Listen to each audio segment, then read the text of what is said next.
Hallo und willkommen in meiner Schmiede. In meinen Videos hatte ich ja schon ein paar Mal die Preußenreisen erwähnt, die der europäische Adel in den Deutschordensstaat durchgeführt hat. Bevor wir uns jetzt aber die Preußenreisen anschauen, müssen wir uns erstmal anschauen, was ist Krieg eigentlich im Mittelalter und wie wurde er wahrgenommen? Denn Krieg und bewaffnete Konflikte waren im Mittelalter etwas anderes als heute. Sie wurden nicht nur anders wahrgenommen, sondern sie wurden im Gegensatz zu heute auch anders geführt. Und genau darum soll es heute in diesem Video gehen.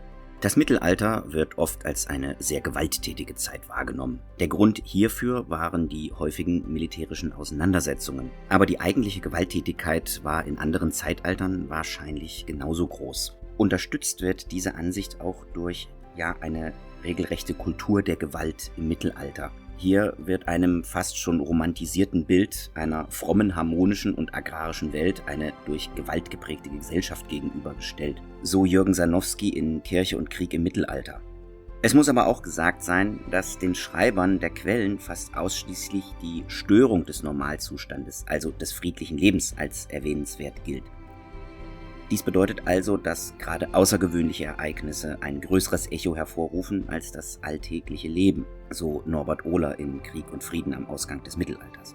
Allerdings, so schreibt Norbert Ohler auch weiter, gab es genug Anlässe zu bewaffnetem Kampf.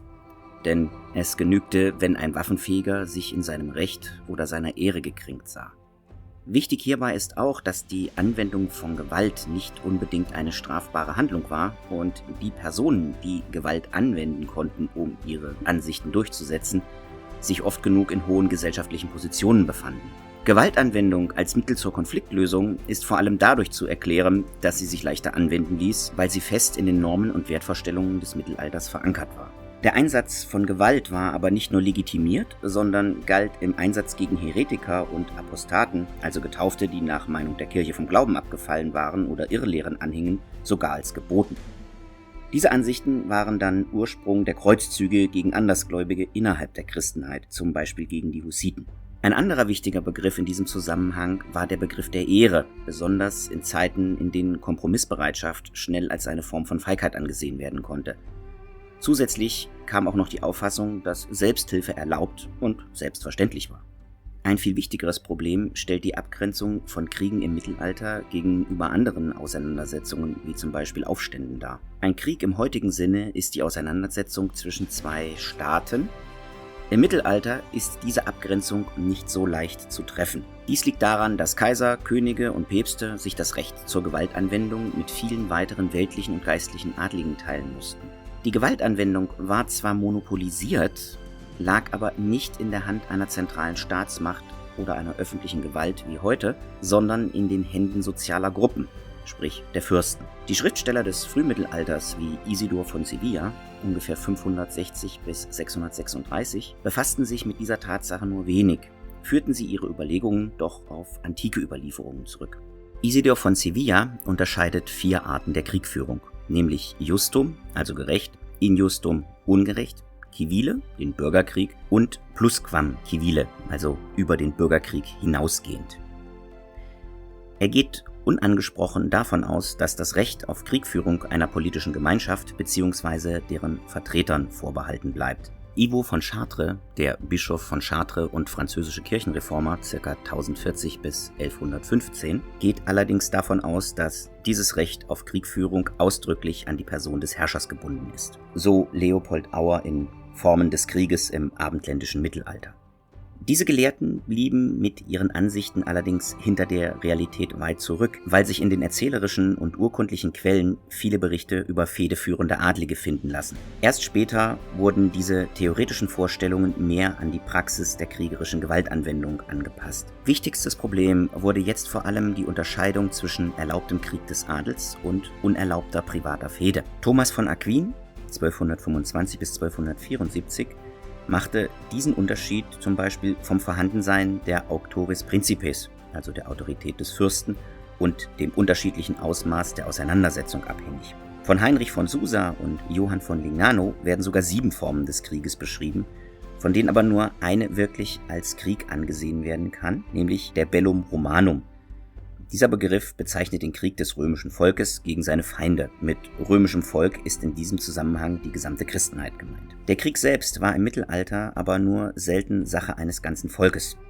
Meistens wurden kleine Feldzüge zur Schädigung des Gegners geführt, die nicht in einer großen Entscheidungsschlacht endeten. So reichte zum Teil das Auftreten eines größeren Heeres aus, um die gegnerischen Truppen zu vertreiben. Ein gutes Beispiel für dieses Vorgehen findet sich im Hundertjährigen Krieg. Laut Georg Jäger dienten Raub und Brand, die Hauptmittel von Krieg und Fehde, dazu, den Feind zu zwingen, sich entweder zur Schlacht zu stellen und seine Stärke zu beweisen oder durch Untätigkeit seine Schwäche zu offenbaren. So Georg Jäger in Aspekte des Krieges und der Chevalerie im 14. Jahrhundert in Frankreich. Laut Auffassung der mittelalterlichen Kriegstheoretiker waren diese Auseinandersetzungen eigentlich auch keine Kriege, weil sie innerhalb der Christenheit stattfanden und somit Bruderkriege waren.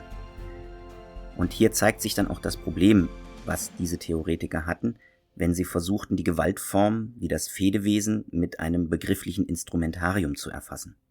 Ein feudal geprägtes Kriegswesen, auf das die Formen der antiken Kriegsführung nicht mehr anwendbar waren, machte es zusätzlich schwieriger, die antiken Vorstellungen mit den Gegebenheiten zu vereinbaren. Durch die Feudalisierung entwickelte sich das Fehderecht weiter und so begann das Zeitalter der Fehde, wie Joachim Gernhuber es nannte. Besonders die Zeiten schwacher Zentralgewalt, in Deutschland das Spätmittelalter, wurden so Blütezeiten des Fehdewesens. Dem Adel war es deshalb möglich, über Reichsgrenzen hinweg Gewalt anzuwenden, um seine Ziele zu erreichen. So entstand auch die Annahme, dass alle mittelalterlichen Kriege eigentlich Fehden wären. Hierzu muss allerdings auch gesagt werden, dass die rechtliche Unterscheidung zwischen Krieg und Ritterfehde nicht besonders bedeutend ist, da sich sowohl Krieg als auch Fehde in ihren Mitteln und ihrem Erscheinen nicht unterscheiden.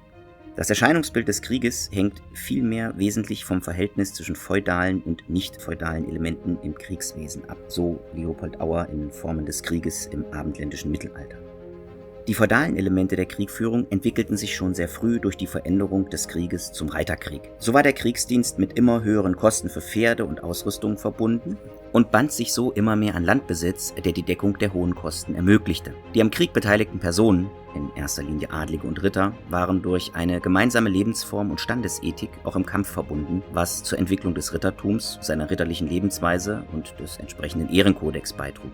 Das Rittertum stilisierte damit die dem Krieg im Mittelalter innewohnende Aggressivität und Kampfeslust, die einen wesentlichen Motor für kriegerische Auseinandersetzungen darstellen, zum ritterlichen Kampfspiel bzw. Kampfsport. Die höfische Literatur des 12. und 13. Jahrhunderts machte den Krieg zu einem Abenteuer, welches der Einzelne durch den Kampf mit seinem Gegner und durch Einhaltung bestimmter moralischer Regeln zu bestehen hatte. Der ritterliche Ehrenkodex galt dabei aber nur für die Angehörigen der gleichen Schicht. Beim Aufeinandertreffen von Adligen und Nicht-Adligen versagte dieser Kodex und führte oft zu unterschiedlichsten Grausamkeiten. So schreibt Volker Schmidtchen in Kriegswesen im späten Mittelalter hierzu, dass der Graf von St. Paul in der Schlacht von einem einfachen Kriegsknecht erschlagen wurde. Dieser Knecht wurde einige Tage später von seinem Herrn, dem Herzog von Juliers, aufgehängt, weil er sich im Beisein des Herzogs der Tat gerühmt hatte. Grund, den Mann aufzuhängen, war, dass ein hochrangiger Ritter, obwohl er der Feind des Herzogs war, einen unrühmlichen Tod durch die Hand eines einfachen Kriegsknechts gefunden hatte. Auch die Nichtchristen waren aus der Anwendung des ritterlichen Kodex ausgeschlossen, da sie keinen Anteil an der christlichen Ordnung hatten. So wurde zum Beispiel nach der Schlacht auf dem Lechfeld ein großer Teil der Ungarn erschlagen.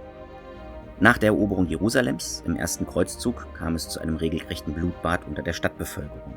Interessant ist hierbei vor allem, dass sich vor und nach der Blütezeit des Rittertums eine Brutalisierung des Krieges verzeichnen lässt.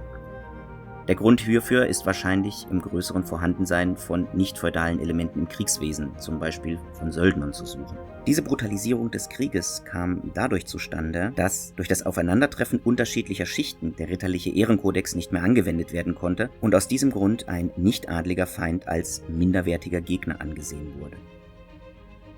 Die wichtigsten Merkmale des Krieges im Früh- und Hochmittelalter war vor allem die Begrenzung sowohl in zeitlicher als auch räumlicher Hinsicht.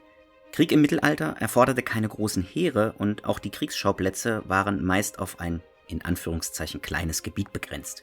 Neben den Jahreszeiten, der Winter verbot sich in der Regel aufgrund der Versorgungsproblematik, begrenzten aber auch das Gelände und das Wetter die Kriegführung. Die Vernichtung des Gegners trat in den Hintergrund, Es war wichtiger, in der Auseinandersetzung Mut und Stärke zu beweisen und mit möglichst geringen Verlusten den Sieg zu erringen. Im Spätmittelalter begann dann der Wandel des Krieges und er war keine Aneinanderreihung von kleinen Gefechten mehr. So stürzten zum Beispiel die Rosen- und die Hussitenkriege ganze Regionen über Jahre in den Kriegszustand. Die ritterliche Kriegvorstellung wurde immer mehr verdrängt und die Professionalisierung des Krieges weitete sich aus. Ab dem 14. Jahrhundert lag die Kriegführung vielfach in den Händen von Söldnerführern. Volker Schmidtchen berichtet hierzu, dass diese Entwicklung parallel zu den Bestrebungen der Landesherren verlief, sich zur Verwaltung auf ein Berufsbeamtentum zu stützen, für das Ausbildung und Sachkenntnis wichtiger waren als ritterliche Tugenden. Ebenfalls zu diesem Thema berichtet Norbert Ohler in Krieg und Frieden am Ausgang des Mittelalters, dass sich die Kriegführung wesentlich veränderte und der Einsatz schwer gepanzerter Ritter nach und nach sinnlos wurde. Als Beispiel verweist er hier auf die Wagenburgen der Hussiten, die die feindliche Reiterei einfach heranrücken ließen, um sie dann auf kurze Entfernung unter Beschuss zu nehmen und einen Gegenangriff zu beginnen. Man kann also durchaus sagen, dass Krieg und Gewaltanwendung von einer sozialen Gruppe als legitimes Mittel betrachtet wurden, ihre realen oder vorgeblichen Rechtsansprüche durchzusetzen und Konflikte zu lösen.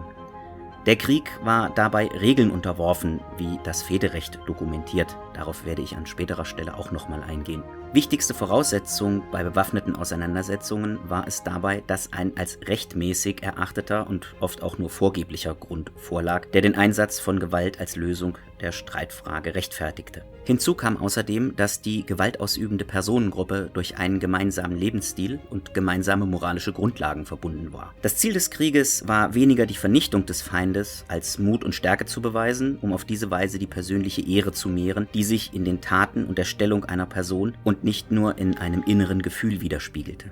Ehre war in diesem besonderen Zusammenhang also kein inneres Gefühl, sondern ein wirkliches Gut, das daran gemessen wurde, welche Ämter ein Adliger innehatte, über wie viel Besitz er verfügte oder auch welche ritterlichen Wagnisse er schon auf sich genommen hatte. Gerade diese gemeinsamen Vorstellungen von Ehre und Moral scheinen dazu geführt zu haben, dass Krieg nicht nur Mittel zur Erfüllung irgendwelcher Ansprüche wurde, sondern auch durch die Literatur des 12. und 13. Jahrhunderts zu einem Abenteuer stilisiert wurde, das der einzelne adlige Kämpfer durch seine Fähigkeiten und durch Einhaltung des Kodex zu bestehen hatte.